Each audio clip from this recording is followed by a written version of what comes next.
welcome to episode 3 of the New to Retro Review podcast.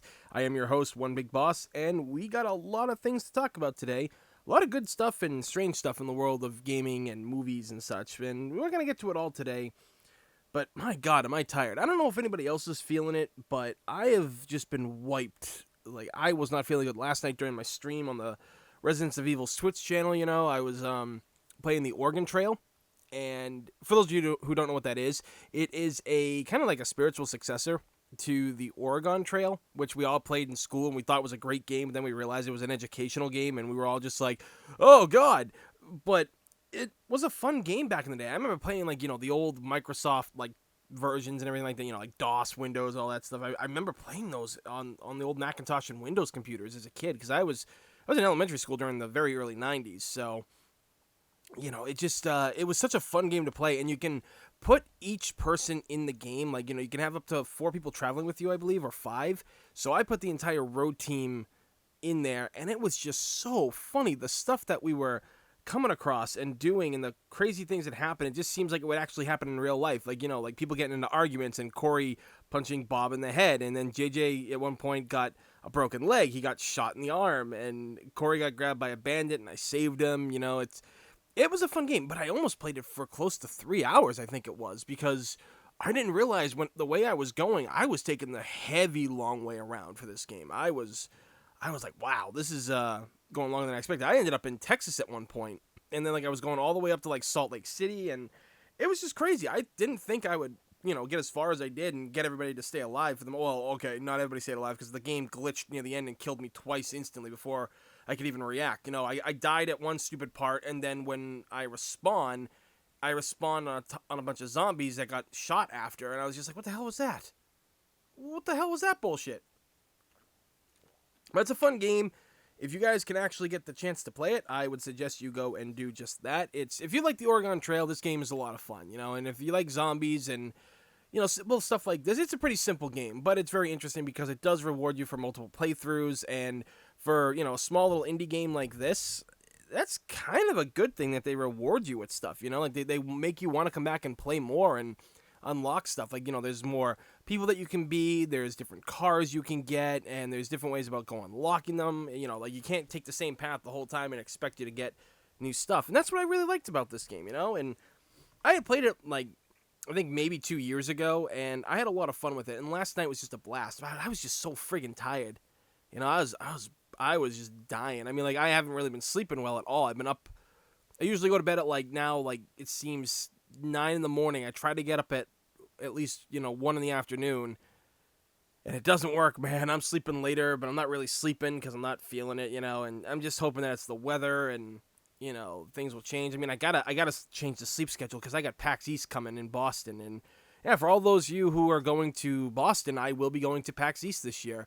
I wasn't actually going to go to PAX East. That was the big thing. I didn't really want to go this year, but I have friends that are coming from out of state and clients that, are cool, and people that I follow, then, we become friends, and I really want to work with them, and because they live in other states, this is like my only chance to work with them because I don't get to travel that much. I envy a lot of my friends who get to travel as much as they do. It's kind of crazy. But yeah, I'll be at PAX East. I'm looking forward to it. I don't know if I'm actually going to play Final Fantasy VII. That line for the demo is going to be freaking huge, and it's pretty much just the bombing run. So I don't know if I'd actually want to experience that, because I haven't really watched a lot of things on Final Fantasy VII per se, like any of the gameplay, and I mean, people are like, oh, you know what's going to happen. I was like, well, yes and no. We know things are going to be a lot alike from the original game, but they are remaking this. This is a remake after all, and if you just give us a remake and there's nothing else, there's no surprise to it. Yeah, the great graphics will look great, but that'll be about it, and that'll wear off once you realize, hey, they didn't really add a lot of new stuff to this, which I think Square is doing, honestly. I think they know what they're doing with this, and I don't really have a lot of faith in how Square does their things sometimes, because, let's face it, folks, Square has a lot of unused IPs, and they could totally bring them back to make money. They have more than just Final Fantasy, and, I mean, even some of the older Final Fantasy games that you don't see, I would love to see them on current consoles. It'd be fantastic, But either way, got a little sidetracked with that. But we're going to move on to the news now. And this is something that, At first when I heard about it, I didn't really care because this was something that wasn't going to affect me. But then I started thinking about it the more I read into it, and I was like, oh my god, this could be like another incident that I've been preaching about for years that nobody will listen to me about, really. And I mean, they do now, and a lot of people back then would just tell me to shut the hell up because it's just like, hey, what? So, for those of you who don't know, Nividia has a streaming service. It's called GeForce Now. And it was like in a beta, it had like a beta test or something like that, and, it was offering a lot more than Google Stadia did. So people were really excited for this thing, and all of a sudden, like, right before it was going to launch, or right when it launched, they took away, like, Activision did, I should say. Activision came out of nowhere and was just like, yeah, we're pulling the plug on this. We don't think this is a good idea anymore. And these are the games that have been taken away that Activision and Blizzard put on there. And again, this is where it's going. I don't like it, but let's first talk about the games. First, we got Call of Duty 4 Modern Warfare, Black Ops 3, Black Ops 4, Infinite Warfare, Modern Warfare 2019, Modern Warfare 2 Multiplayer, Modern Warfare 2 Single Player, Modern Warfare 3 Multiplayer and Single Player, World at War, World War 2, Crash Bandicoot The Insane Trilogy, Sekiro Shadows Die Twice, and Spyro the Reignited Trilogy. All those games from Activision got pulled from the streaming service of, GeForce. And that's sad, but there's more, because there's the Blizzard part. And obviously, Activision owns Blizzard. So, Diablo 3, Hearthstone Heroes of Warcraft, Heroes of the Storm, Overwatch, StarCraft Remastered, StarCraft 2 Legacy of the Void, World of Warcraft Battle of Azeroth, and World of Warcraft Classic. So, ladies and gentlemen, there's something else to the story, too.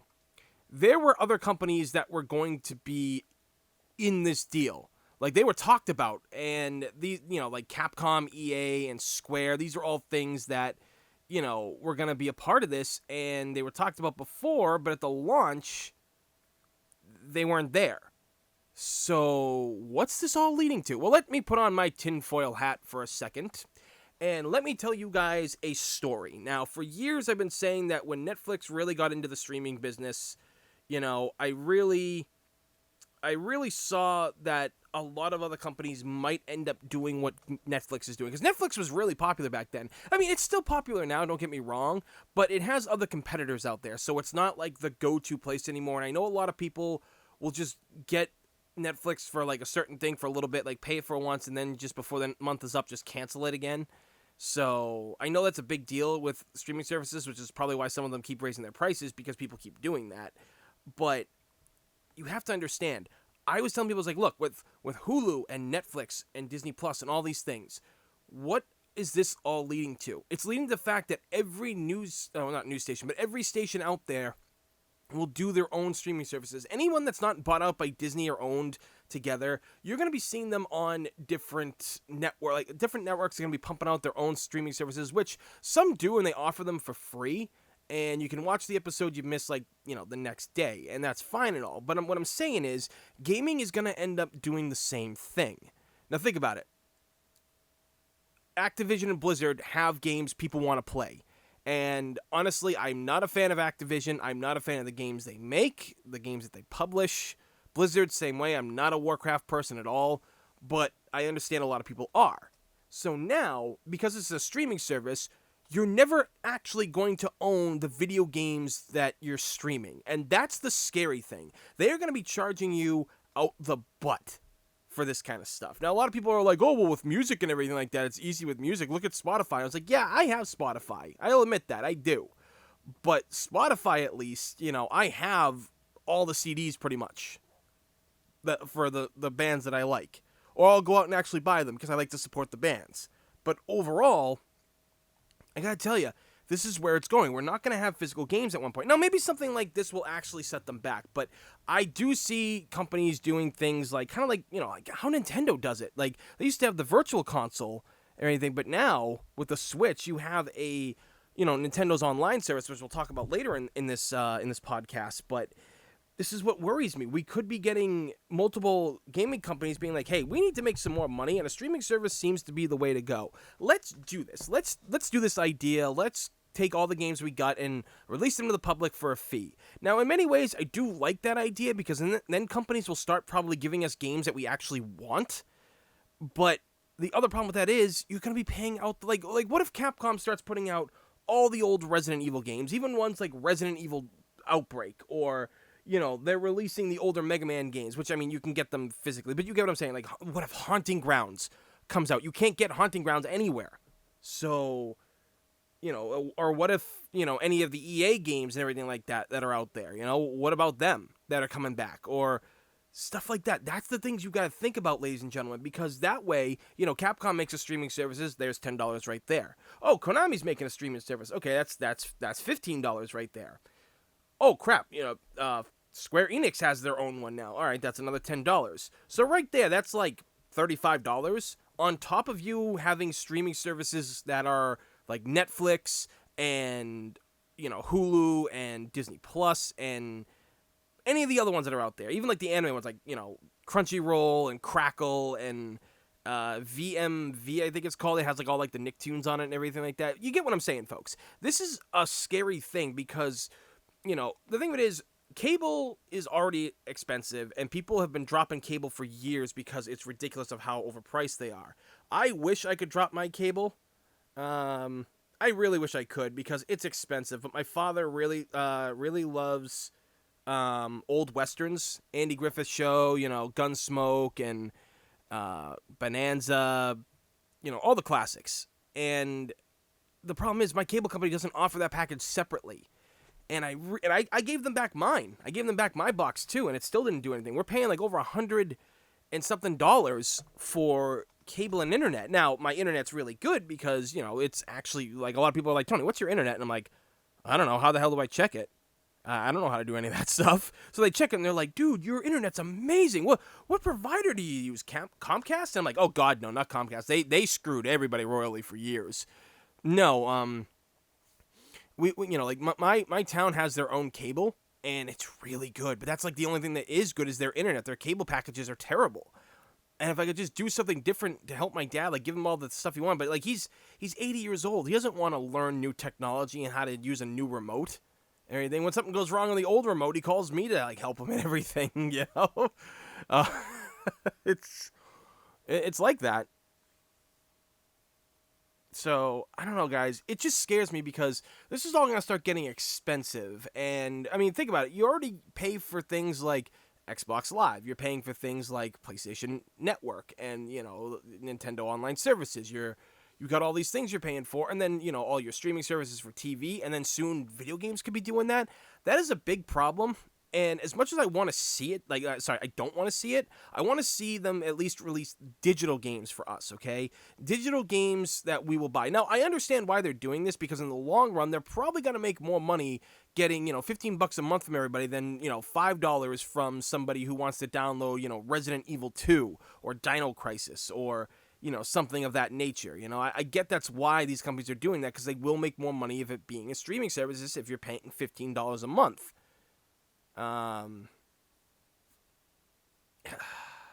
It's scary, man. It really is, but it is what it is. We'll see what happens. Hopefully we learn why this happens, like the real reason, but I think what I've just talked about is the real reason because, Activision wants the money, and that's like any company, man. Any company wants the freaking money, and they're going to do what they want to get it, and they don't care about the consumer or their fans. I mean, some companies do. Don't get me wrong. There are companies out there that do a great job at caring for their people, and it's mainly like a lot of indie developers or smaller companies that just want to make video games. That's all they do is just want to make video games, and I completely understand that. So we'll see what happens, ladies and gentlemen. All I know is I'm getting scared because who knows if the services will be any good. Maybe like you're paying $15 and you're only getting 2 games from the company that you really like, but there's like 9, 10, 15 other games that they have that they're not putting out right now. Now, I know like things like that get, on Netflix, they get revolved around and stuff like that, but I don't think in this case, if it's the company that actually owns them, that they would go anywhere. Maybe Capcom games on the Super Nintendo or Konami games on the Super Nintendo, maybe those would ever like get cycled out eventually. by Nintendo, but the company still own the rights to them and stuff. So I don't know. It's just all crazy. Hope it doesn't happen though. Moving on. Talking about consoles and streaming and stuff, this is something that is scaring a lot of people. And the fact that, next-gen consoles, the PS5 and the Xbox X series, could be very delayed when it comes to its launch. And I'm not so much worried about that. Now, that's because of the whole coronavirus deal and everything, and they probably want to, make sure nothing has been contaminated or whatever, because in Boston right now, the Chinatown district is completely empty for a lot of people. People are really worried about this outbreak, but I don't think we actually have an outbreak of it here in Massachusetts. So, I don't think people have much to worry about, but I just feel that they're kind of overreacting to it, or maybe they're doing it in the right way. Maybe they don't want people to get sick. Christmas morning, you're opening up an Xbox One Series X. Oh, wow, thanks. This is great, Mom. Thanks, Dad. I don't feel so good.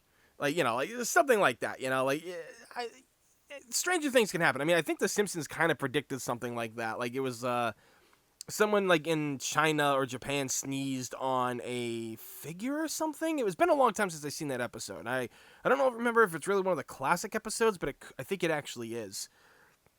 But I, for one, am okay if they have to delay next-gen consoles, because, ladies and gentlemen, look at the games we've got coming out this year. If there was a way to send off a console or anything, if there was any way, shape, or form to do that, this is the year to do that. With all the games we got coming out, like Resident Evil 3 Remake, and possible new announcements for games that are coming out this year, it's gonna be one hell of a ride.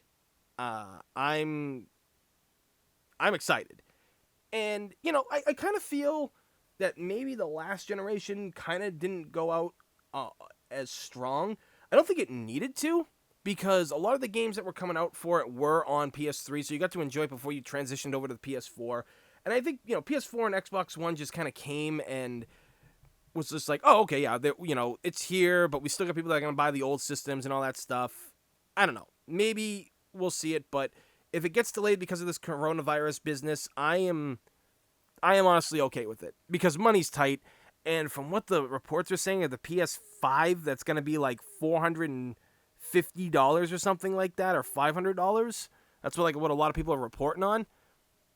That's scary, man.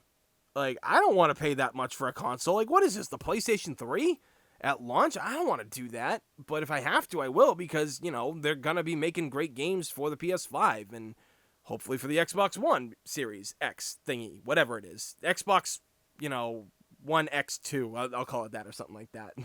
The X1 2, I don't know.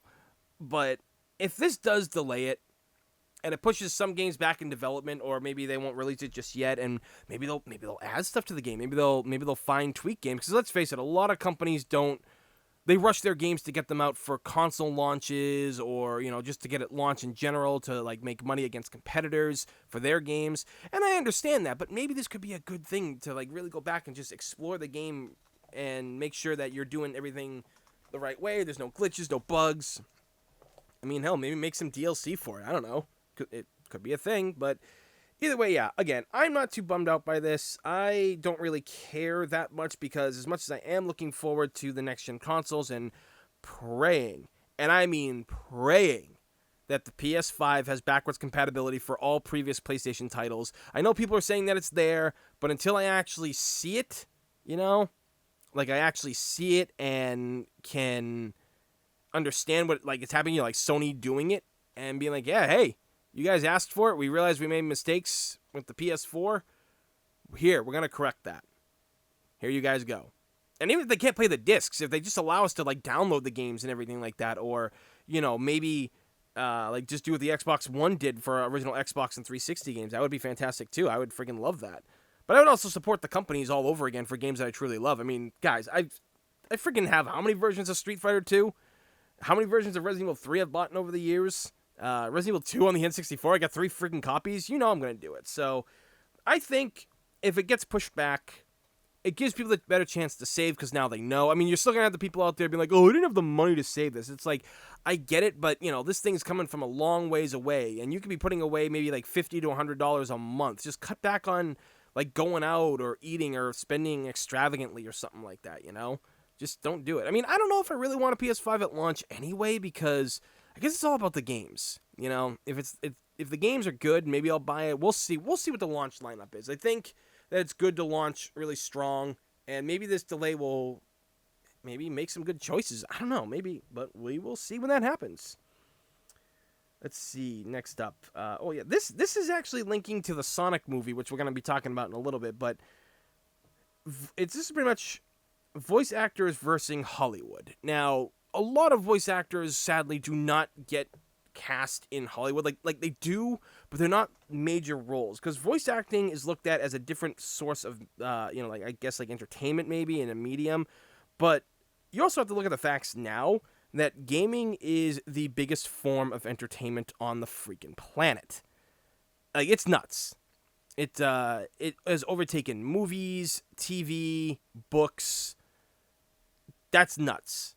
Because if you remember, the 80s and 90s, that was, really big things back then. Especially, things like MTV and music and clubs and all that jazz. And now gaming is the version of entertainment.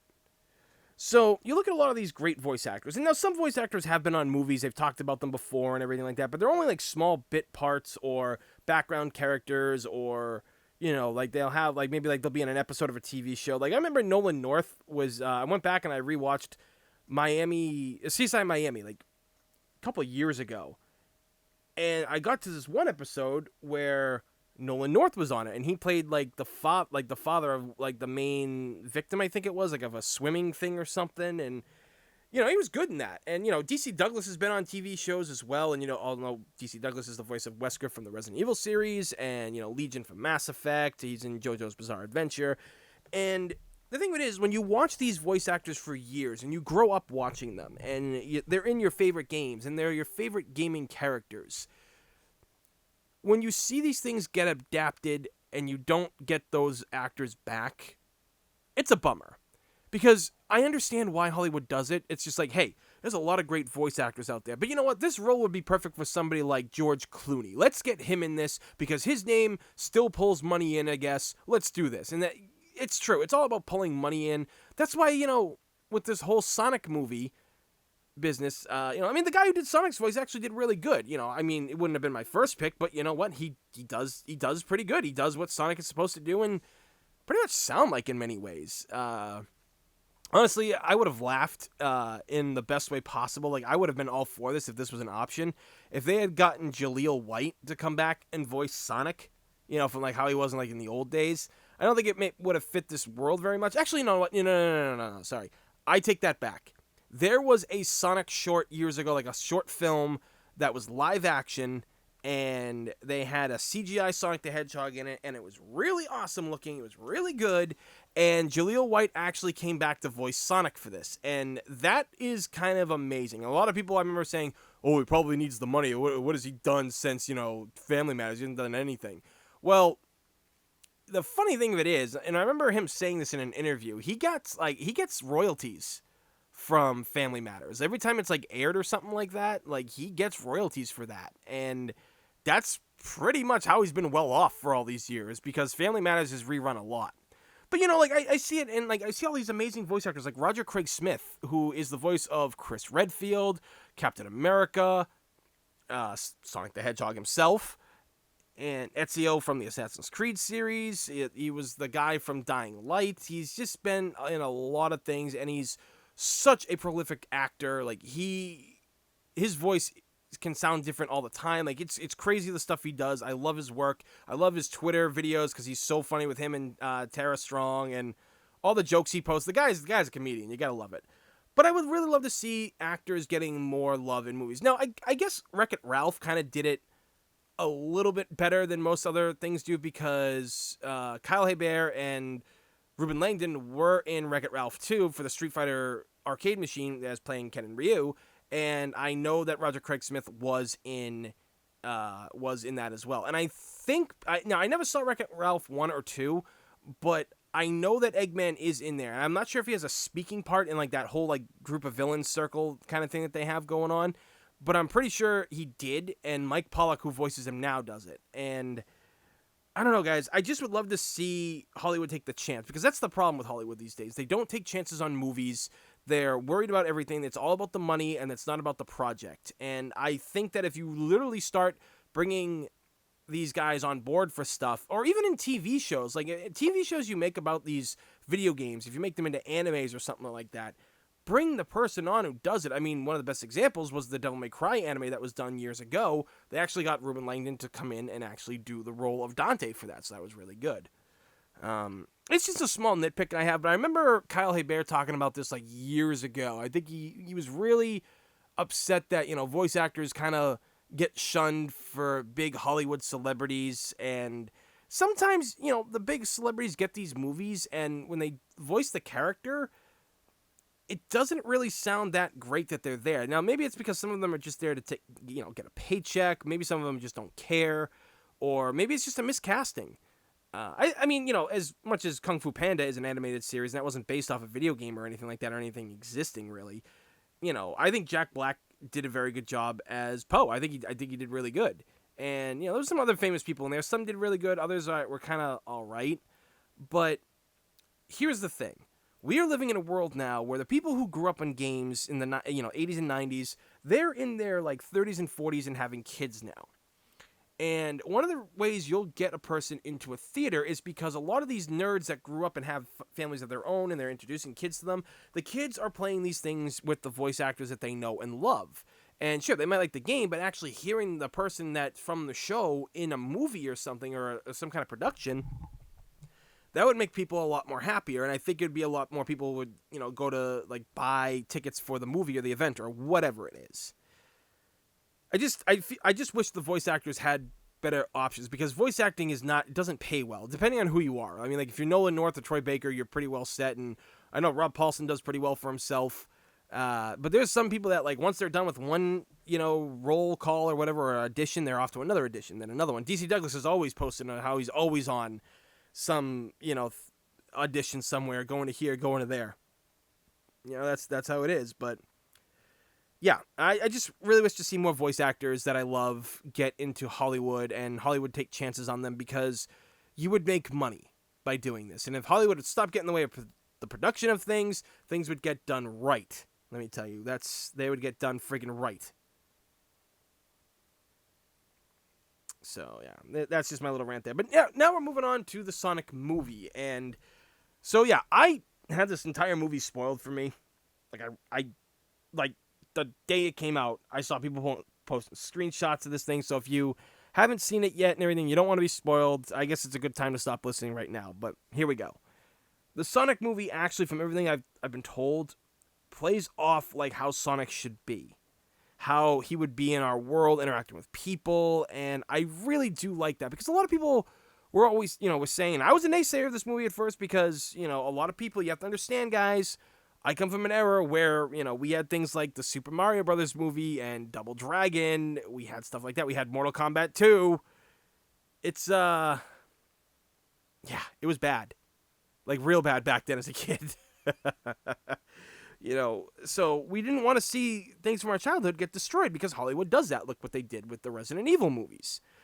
But honestly, I do feel that from everything I was told about this, they did a really good job. And a lot of people, were not so happy about Jim Carrey, and I think that may have been because he kind of went nuts for a little bit. I think he'd been eating the granola out in the mountains a little bit too long or something, but he was saying all kinds of weird things. But this movie seemed to bring back Jim Carrey to the Jim Carrey of the 90s that we knew. And in the interviews, it looks like he actually had a lot of fun with this movie and this character. And the thing with it is, the character of Eggman, as time went on, became more and more cartoony-like. I mean, if you watch the cartoons Sonic Boom, that's probably one of the best iterations of Eggman. Mike Pollock does a great job of that. And I think Jim Carrey, I don't know if he ever watched any of the old games and everything like that and cutscenes with Eggman, but I think Jim Carrey did that, and he's like the star of the show. Now, I was saying that even if this movie fails or it succeeds, regardless, Jim Carrey is going to be like the new Raul Julia. And for those of you who don't remember who he is, which I really hope you guys do, he was the actor in the Street Fighter movie where he played M. Bison, and his portrayal is legendary. The movie's terrible, but it's legendary, his performance, and to this day and age, people are still praising him for it. And the other reason why he gets praised for it is because his son, it was his kids. They liked Street Fighter, and they wanted to, see him in this movie. So while he was dying, he made this movie. Like, that's some dedication, man. That's some crazy stuff. But yeah, I don't know. Like, the Sonic movie, I'm glad it did very well. I'm glad that, they're opening it up to a sequel. I mean, obviously, with who shows up at the end is kind of interesting. And there's a lot of throwbacks to the games in this. And I'm excited for it because from what I've seen, it does look good. They are implicating things within the game that actually work with this movie. And sometimes that always doesn't work. So I'm really glad they did do that. So yeah, the Sonic the Hedgehog movie. Ladies and gentlemen, like I said, I haven't seen it, but it's already been spoiled for me. Go see it. It's already busting records like big time. It's got it on Rotten Tomatoes, which I really don't care about half the time, but it's the audience score that really gets me on this one, is at 95 friggin' percent. This is great, man. This is something that is awesome. Like, I am so ecstatic that it made the money it did. That maybe that redesign was a hoax like some people say. I don't think it was. I think it was just Hollywood making a bad mistake, and they realized that they were making a bad mistake, and we're just like, shit, we're going to lose money. We got to change this now. And this was, I think it was the director of the movie. Like, he was telling how this is supposed to be for a new era of kids with Sonic, and I think he did a really good job at that, because how this movie goes, from what I've been told, it doesn't trample the source material at all.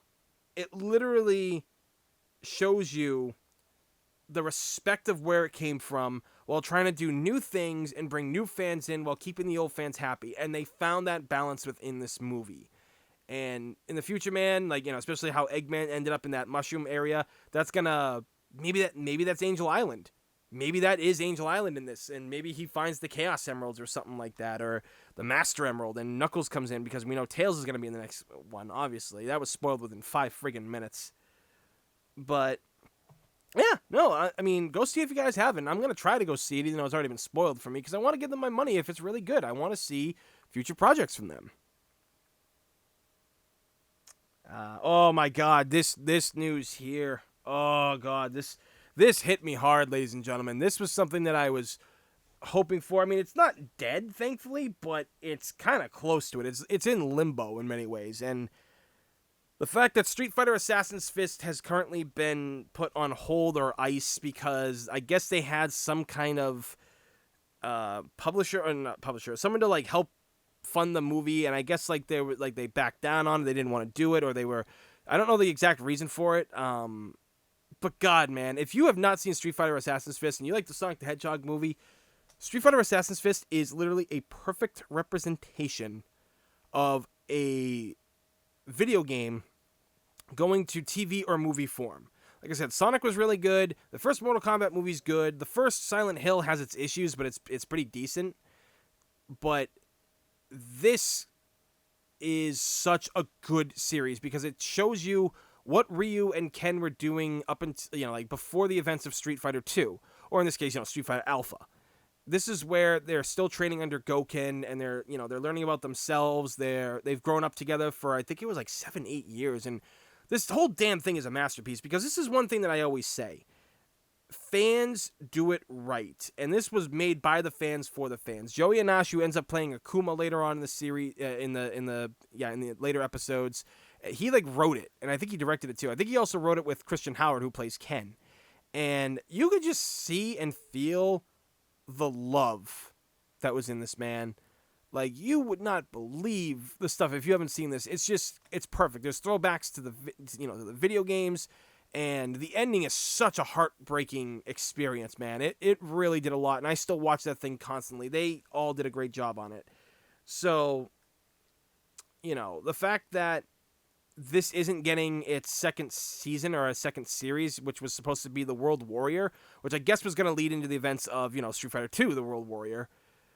It's not happening now. But it doesn't look like it's off the table, like it could never come back. They just have to find somebody that's willing to work with them, because I think they've all put their own money into that into that last one 5 years ago. And that took a long time to get that project off the ground, because I remember, I think it was called Street Fighter Legacy or something like that, or it was Street Fighter Assassin's Fist. It was just Ken and Ryu fighting in a forest, and it was really good. But goddamn, did they they took a long time to get that going, man. And when it finally did, it paid off. It was worth the wait. It was something that was beautiful and amazing. The fight scenes were fantastic. And now it's getting the axe. It tears me up inside, man.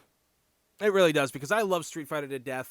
I love the characters of Ken and Ryu, and seeing Gouken in this way, because you didn't really see much of Gouken before other than in like Street Fighter 4. This is such a great series, and I'm really hoping they keep pushing for it later on. It might be getting harder because, Mike Moe, he was Bruce Lee in Once Upon a Time in Hollywood, and he could be getting put into other things. He runs his own karate studio. Christian Howard's working on an Iron Fist series, it seems, or an Iron Fist film, which, if you guys were bummed out of how the Iron Fist was portrayed in the Netflix series, I think they're going to be doing this version justice, because I think this is the Randall Orson version of Iron Fist. So yeah, check that guy.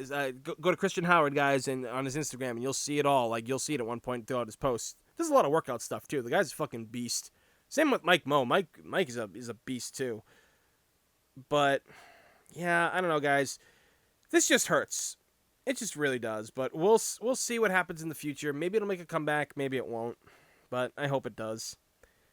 So next thing, this is huge news in the world of fighting game fans and streamers and communities. But the dude himself, Maximilian Dude, is having a kid. He and his wife are finally having a baby, and this broke last night.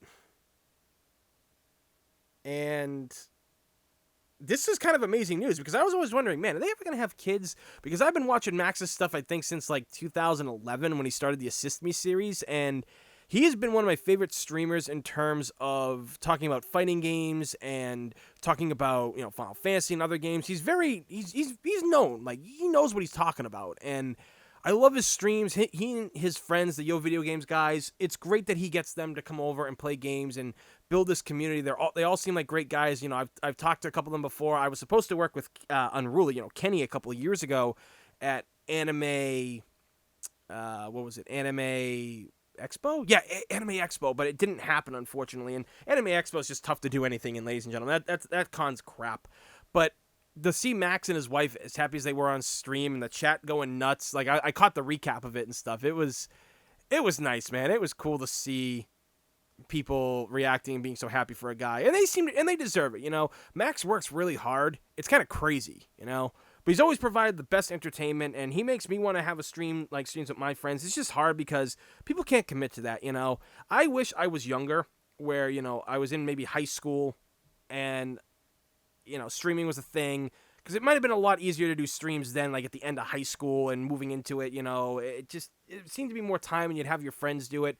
Because I know me and my friends could do it. And, I mean, me and my team over at the Residents of Evil do it, so, that's one good thing. But I'm talking about my friends that are here that can actually come over and hang out and crack jokes and all that stuff, That's something that I really wish.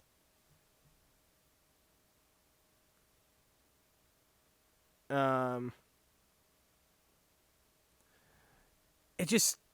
would love that. But, watching the guys, at Yo Video Games just play all their stuff is just fantastic. It's fun. I love it. They all do great work, and I'm so happy for Max and his wife having this kid. It might be tough. Actually, no, according to him, it's going to be a lot easier, because Max was doing, like, everything from streaming and YouTube editing and stuff, and now, like, he has other people doing it. I know Simmons works for the channel full-time, because Simmons stopped being a teacher to do all this full-time, which is awesome. That's really great that Max can pay his friends and other people to do stuff like this. It's really cool. And the fact that, like, he has the time now to be with his wife. It stinks that he won't be at EVO, because I was going to try to go to EVO this year and meet him and all the rest of the gang. I would love to do that, but it is what it is. The kid's more important, and it's just great, because I don't really watch a ton of streamers out there, because a lot of them aren't as entertaining as Max is and his friends. So I don't know. I'm just happy for him. I can't wait to see, like, what they name the kid. Like, Rock Christensen, I think, was one of them, for Rock Howard from, King of Fighters, because that's like one of Max's favorite characters, and 60 FPS, because like Max is all about 60 frames per second. Someone was like calling him the baby Fulgore from Killer Instinct, which was great. That's just fucking hilarious. Like all the chat, like I said, the chat was going, the chat was going nuts for it, and it just it's in a world where everything kind of sucks right now. Like where a lot of people don't have good days, everything's bad. Seeing good things happen to good people who bring the cheer back, like give back to people, is something really cool. And it was nice to see something like that. It was nice to see good news for once, It really was. So yeah, good luck to them. I'm still gonna be supporting them all the way through. I'm still gonna watch their streams. It's gonna be great. If that kid ends up being born during the Marvel vs. Capcom 2 tournament at EVO for the 20th anniversary, that will be amazing. Like, I could just see it now. Like JJ's gonna be like, Max, my water broke, and Max is gonna be like, yeah, hold on, this is the finals. Wait, what? Oh, like stuff like that.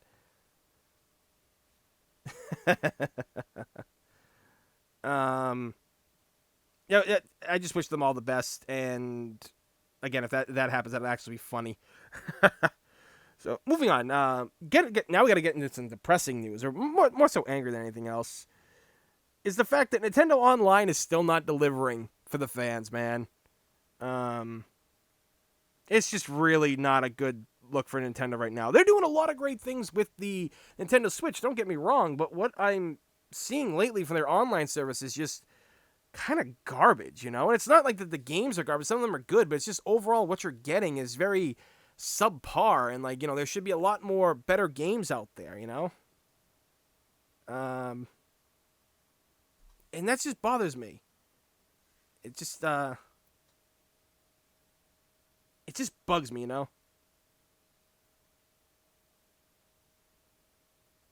Like, I just look at all the games we got for the NES, and I was just like, okay, yeah, the NES is giving us a lot. We're getting them monthly. Okay, that's fine. But then the Super Nintendo, it came out, and then Nintendo was like, yeah, you know what? We're not going to be giving you guys anything else monthly. We're just going to kind of release it sporadically when we want. And this is not cool, like, at all. I don't like this. I hate the fact that they are screwing us over because they have the games. They have all these games, man. Like, you have no friggin' idea. Like, the games that Nintendo... Okay, well, if you're a Nintendo fan or a gamer, you do know what all they have. And I'm not talking about their third-party games. The games that Nintendo has the licenses for and owns themselves that they can put out, and they don't. All right? Now, I think this is a big mistake on their part, and honestly, I'm getting fed up with seeing this trend, honestly. It just... It really upsets me because there's a lot of games that are on there. Like, I mean, come on. I want to see some Earthbound, ladies and gentlemen. Who doesn't want to see some Earthbound? I mean, we got it on the Wii U, but the Wii friggin' U, man, it came out on that thing. And as much as I did like the Wii U, getting it like that was kind of a pain in the butt. And I wasn't really playing much of the Wii U other than Smash Brothers and Bayonetta. And, it just... Give us Earthbound, guys. Come on. We know you freaking got it. But I know that there's, like, licensing with, stuff from, like, Capcom and Konami. I totally understand that. But get on it, Nintendo, because this thing is not worth it. You don't even give us proper online support as is for our games. I mean, Smash Brothers runs like crap. It really does. So, I don't know. It just really irks me that they're still doing this, and they don't seem to show any signs of fixing it, because the newest batch of games they gave us, one of them was good. One of them was good, but overall... Overall, it just, seems like we're getting the finger here, and we're missing a lot of great games that could make the Switch an even better handheld for traveling. I'm telling you, you start throwing off, games on this and everything like that, people are going to go crazy. If you give us some N64 games to travel with, or GameCube games, I know that's what people want. People have been wanting that since, pretty much the original Wii. I mean, you can play GameCube games on there, but you know what I mean, the digital downloads. Either way. Nintendo, cut the crap and get with it, man, because... I'm not impressed, and a lot of other people are getting angry with you, and it could end up being like Disney Plus. People will stop paying for the online stuff because you're really not offering them anything in return. Honestly, I've been thinking about canceling mine for a while now, but we'll see. We'll see. Next thing on the list. Oh, yes. How DLC should be handled. This is something that I've been talking about for a while, and I was talking about with some friends of mine. And some of them don't seem to understand that how DLC works in the sense like of how people are being like criminals with it, like companies. And I tell you, like when I see a game come out that I'm looking forward to and I hear about it at launch and I'm like, oh my God, this thing looks great. And then, shadow fades and all of a sudden like it says, launch DLC or like, characters available at DLC launch. And I'm just like, are you friggin' kidding me? What the fuck is wrong with you? Why would you do that? You're making us pay $60 for a game and your DLC is already completed and you're making us pay $5 for the character or, $10 for this, or you already give us a season pass for stuff. Like, I mean, okay, season passes aren't bad, but the problem is and this is something that I do agree with a lot of people, is the fact that a season pass can be good, but can also be bad. And how it can be bad is, say you get the game and you buy it day one, you get the season pass with it and everything, and the game, after a week, you get bored of it. And the DLC takes so long to come out that you just don't care about the game anymore, and you've already sold the game to somebody else, or back to GameStop, or what have you. You can't return the money that you spent for that $30 season pass, anything, and it's a shame. It's a damn friggin' shame, man. Like, it bugs me. It really doesn't how they handle that stuff. Now, a lot of people are like, oh, well, you're usually excited about DLC when it comes down the line. I was like, yeah, when it comes out down the line. If they're working on it, okay? I don't want to see DLC and hear the words, it's like, oh, yeah, well, it's almost complete and everything like that, but it's not going to make our launch time, so we're going to make it a separate thing, and we're going to charge you this amount of money for it. Really? Because you guys can't keep a schedule, or you were rushed to make this? Now I have to pay $10 for the DLC? No, that's not how this works. No dice. And it's true. And not being able to like return a season pass for a game you don't like, that's why I never buy season passes. I never do. Sure, you save money in the long run, but some things you just don't know if you're going to keep playing. Now, fighting games, I guess I could say I would buy those because you do save money. I think the only ones I really have bought the season pass for were Power Rangers Battle for the Grid, because that game is just friggin' amazing and unreal, and I friggin' love it. But overall, guys, yeah, I'm not a fan of this whole DLC thing in this life, microtransactions. Companies need to find the balance with it. Now, DLC can come out after a game's launch, maybe like a month later, because people are still usually playing games like that, And it could be something great. It could be something that they were working on. It could be, this, that. I mean, Dragon Ball Xenoverse 2 has been out for I think 3 years now or something, or 4 years, and we're still getting DLC for it, sometimes free. And that's when you know a company cares. Like if they get you with some free DLC, they know you're gonna come in and buy the rest of the DLC perhaps, or maybe you won't. But you know what? It's still a nice suggestion when they give you free stuff. But overall, DLC is still handled the wrong way, and I think it needs to change. I think it really needs to change. Because if it doesn't, I don't know. It worries me for the future of gaming. Because like I said, when cloud gaming becomes a thing, and you're paying all these monthly subscriptions, and then you gotta buy the DLC for the thing, it's gonna be a problem, ladies and gentlemen. Big, big problem. And mark my words, I'm saying it right here and right now. It's gonna happen. So, let's see. Next on this list, we have got, we've actually got the poll of the week here. Now, every week, I will be asking you guys to go to my Twitter, which you can see here on the screen. It's at OneBigBoss, or @1_big_boss. And you go to my Twitter, and I will be posting a poll there. And when I do, I will leave them up for a couple days, and we will see how it goes. So, this poll right now, this is talking about 3 things. And it is, A, which video game world would I want to live in? That one finished at 32%. B, games I wish I had. That finished at 33%. And C, hobbies outside gaming. That finished at 35%. So, this is a big deal, folks, because I obviously am a gamer inside and out. I love my video games. I always have. But I always got mad at those people that always said, people who play video games, don't go outside, they don't do anything, they don't stay active. Look, I grew up in a time where video games were shunned upon. If you played video games, in the 90s, you were shunned upon. And people didn't like that, People hated the fact that you were different and you had to be all the same. Now, here's the thing. I didn't just stay inside and play video games all day, okay? Me and my friends, yeah, sometimes we would come home from school because we all went to the same school right down the street, and we would play video games nonstop. But we would also go outside and play. We would create characters from, from our imaginations and play as those characters or as ourselves in the worlds we create. And, I really do love playing sports. That is one of my hobbies outside of gaming is sports, and that was because of all the things I did as a little kid. Now, the longest running sport that I still do is martial arts. I still practice that every day, and a lot of people are like, "Wait, you do martial arts?" And they look at me as a tall, big guy, and they're like, "Really? We don't see it." And I'll show them my kicks, and they're like, "Holy shit, you can kick high!" Because that was the thing. Like, I was always very flexible as a kid. Because I always wasn't a big kid. I was actually really thin and in shape when I was younger. But by the time I hit like 20, 21, that's like when the weight gain started coming. Plus, I wasn't going to the gym as often anymore. You get in relationships, you don't try in relationships, you kind of let yourself go. And that's not a shot at the women. Men do it too, ladies and gentlemen. Like everybody does. When you get into a relationship, it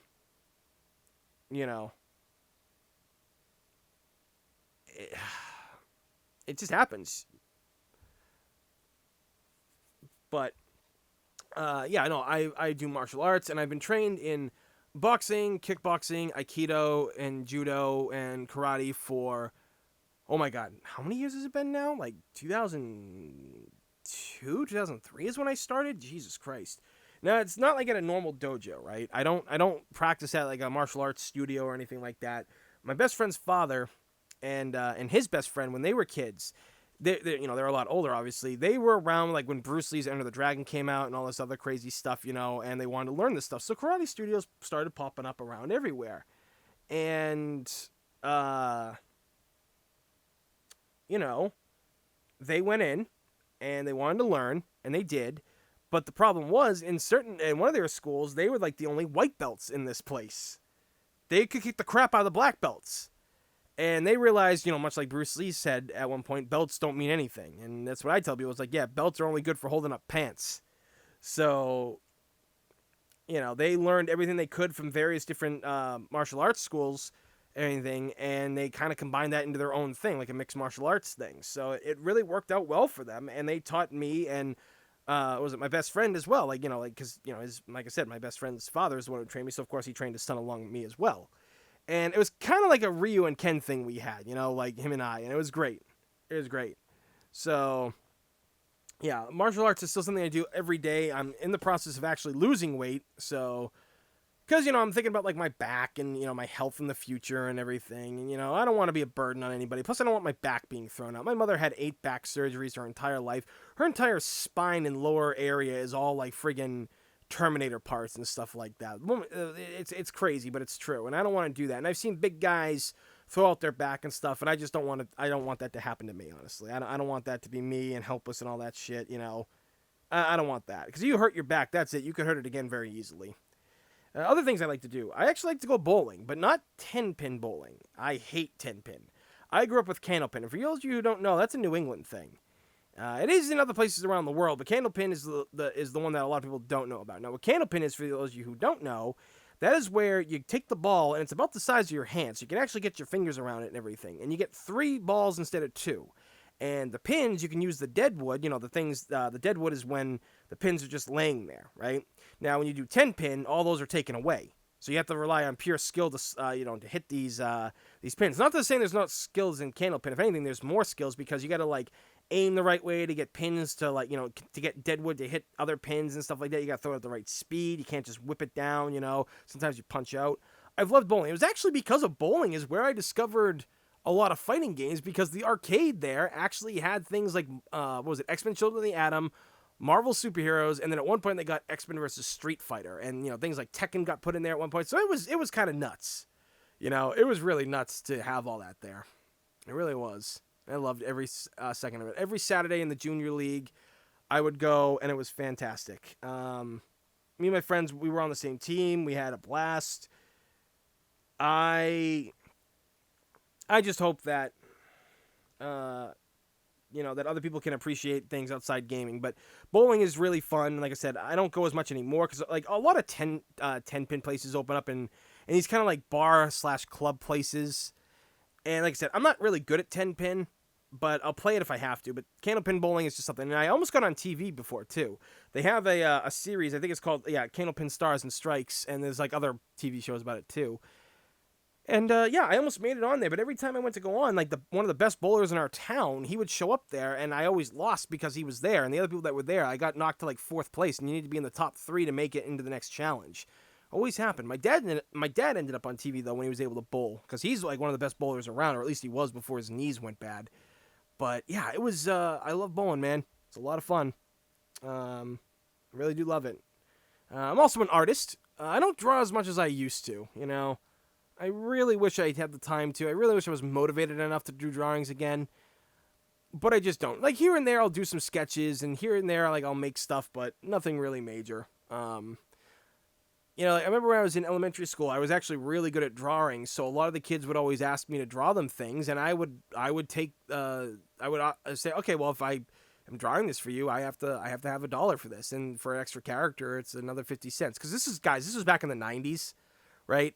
So this was a different time. So like it was cheap to get all that stuff. Like you could get like extra stuff at like lunch and shit, and like I was getting money for that, and it was great. It was a good time. And I was drawing Mario characters, and the thing of it was, this is kind of really before the internet was really a thing. So the only way that you got artwork, or at least the way that I found artwork as a kid, was I would tell the people, I was like, all right, you want me to draw this? Well, if you have the game, bring the instruction manual, because back then instruction manuals actually had full color layouts. Like if you remember how Super Mario, how that was, or Diddy Kong, or Donkey Kong, Diddy Kong, any of the Super Mario games, Super Mario Kart, all of them had full color and bright characters and renders. It was fantastic. So I was able to draw the characters people wanted. And I remember when I got to junior high, nobody cared anymore because there was a kid that was able to like draw better than me. And I was bummed out because I was kind of just forgotten about at that point that I could draw, I went to school for it eventually, like,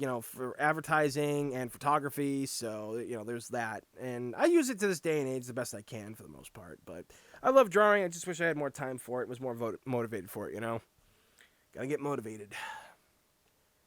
Some of the other hobbies and things I like. I'm a photographer by trade, and that's my job, is doing photography. Other than taking care of my dad full time, I do photography, and it's wonderful. I get to meet and work with so many fantastic friggin' people. Like, you guys wouldn't believe it. Like, just the stuff that I've gotten to do over the last 10 years is unfriggin' real. Like, I mean, I got to meet Ruben Langdon in person after interviewing him. He came to the Devil May Cry shoot, did a shoot for him there. That was fantastic. Nick Apostolides, who plays Resident Evil 2 Leon in the remake, made his outfit, wanted to team up with me. We did it. We went down to PAX South. We teamed up with a friend of mine and 2 others. It was awesome. It was a great experience to have that, And I remember doing photos for the Devil May Cry panel. That was something that was really spectacular at Kineticon last year.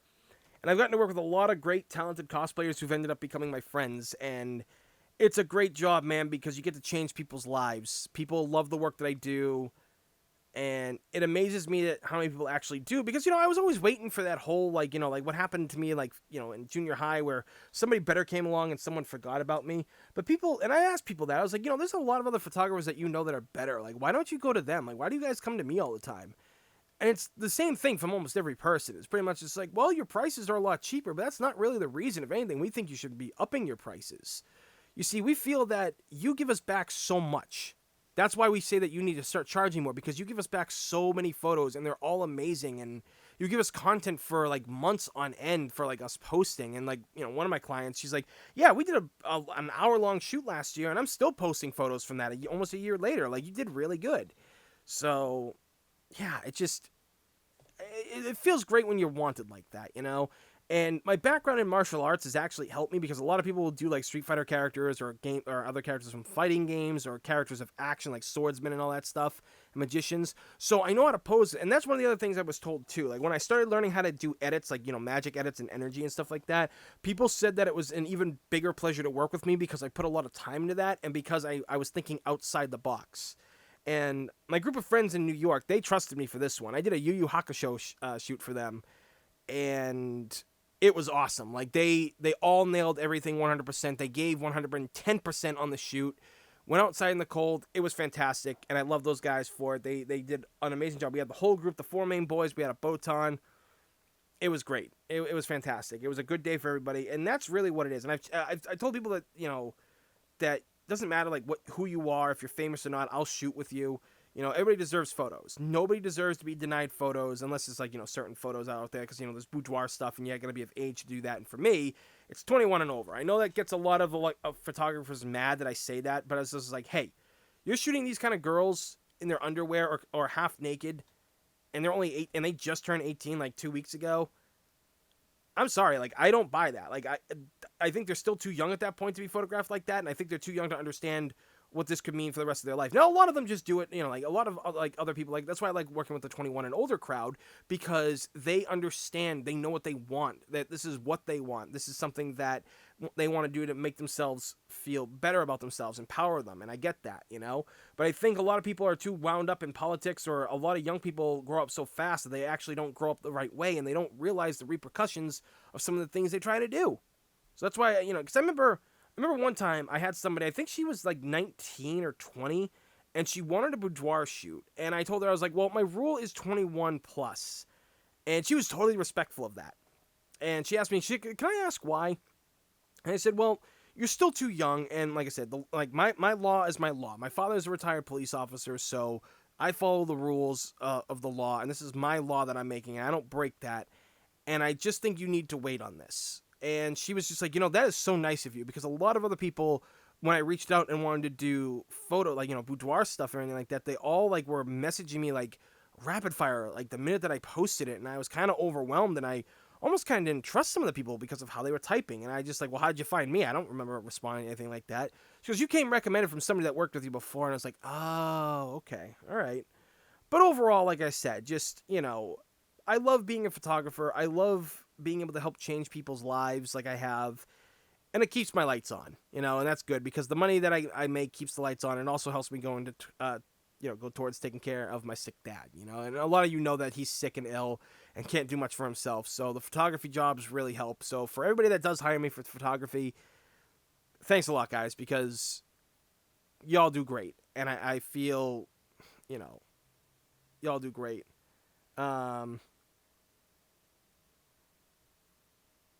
Again, I just can't thank you guys enough for that. Thank you so much. So let's see. Anything else? What else do I do outside of gaming? Getting older, you don't have as much time as stuff. I mean, like I like collecting guns. I like collecting manga.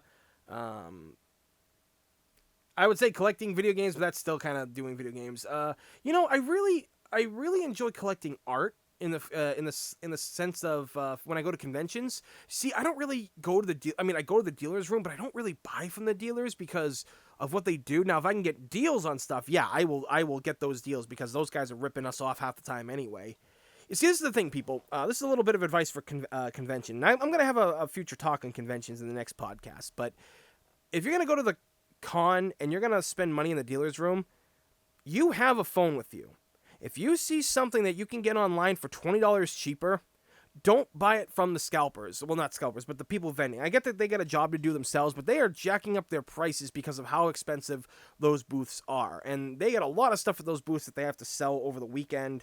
And I have seen things go for triple their value. And on Amazon and eBay, they're a lot cheaper. Like I said, they're less than that. So if you're going to do anything, guys, go support the artists. Now, for years, and I've been going to conventions since about 2004, 2005. God, I'm getting old. And Artist Alley was something that I always bought art from. And, cosplayers, too, that I met or became friends with, I'll buy their prints as well to help support them. If you do that, you're supporting an artist, and it's not hard to support artists just by giving their getting their information or buying it or sharing it, you can do a lot. And I really love doing getting art from things like Street Fighter, mainly video games, especially fighting games, because the art that some people create out there and the ideas that they have are amazing. I love it. I love it to death. They do a great job. So I'm really hoping that PAX East doesn't have an artist alley, which I think is terrible. But Anime Boston has one of the best artist alleys that I've ever seen. So if any of you guys that are listening go to Anime Boston, please go to those things. Oh, and if artists are doing, like, if you don't see something an artist has, but you like their style, ask if they're doing commissions, because at those things, they tend to do commissions. So yeah, I like to collect art and everything like that. I gotta get a book for it. Um,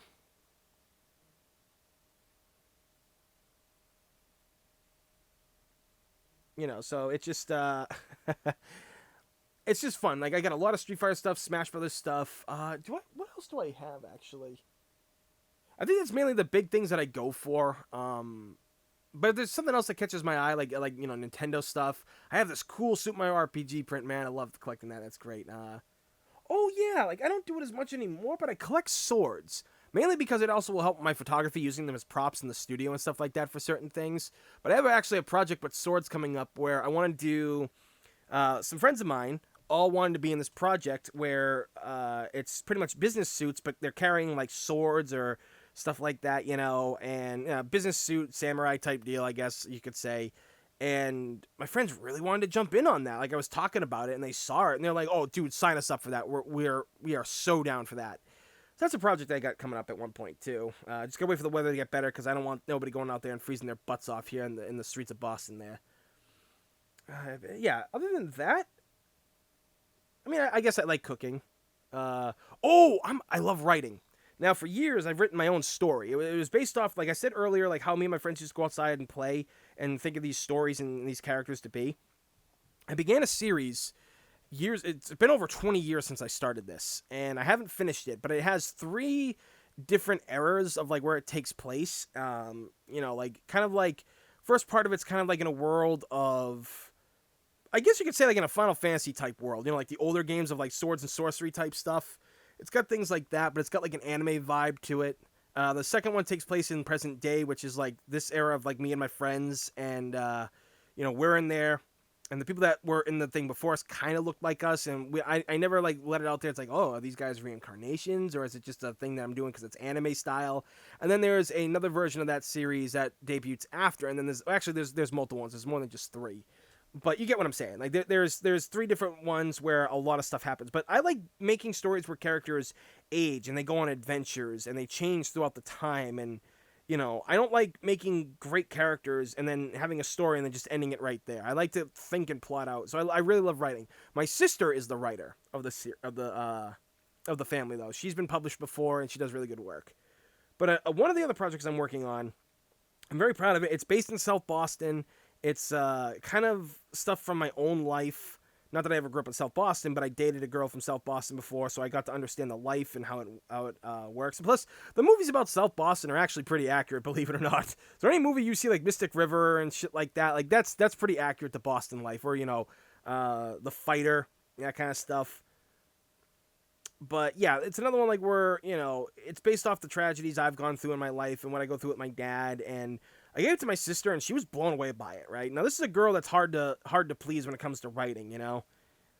Either way, I love writing. Maybe I'll show you guys this later on. Maybe I'll put it out there and let you guys know what it is if you're interested, because if I get it published or if I self-publish it, it'll be a good book. I think a lot of people would like this. It's got a lot of action and it's got a lot of things you guys like about Boston, so it'll be there.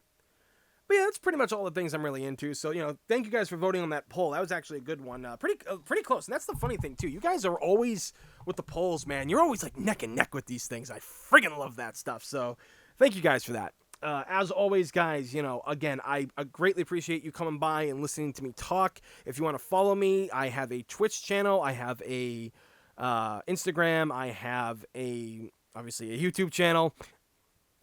Twitter, you guys can follow me on there. As you can see on the screen, that's where they all are. So please go follow them. I would greatly appreciate that. You can check the links down below to follow them as well. So that being said, guys, thank you everybody for listening. My name is One Big Boss, and I will see you all next time.